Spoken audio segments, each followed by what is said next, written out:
Hello, this is Cruz of Scott English Plumbing. I'm here at Sea Ridge Condo Association. Address 33571 Seagull.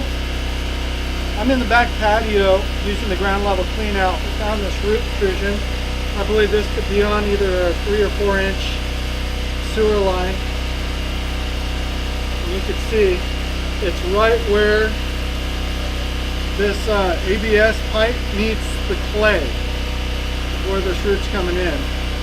Now granted, it's not big enough to cause any issues right now, but if left alone over a period of time, this will back up this unit.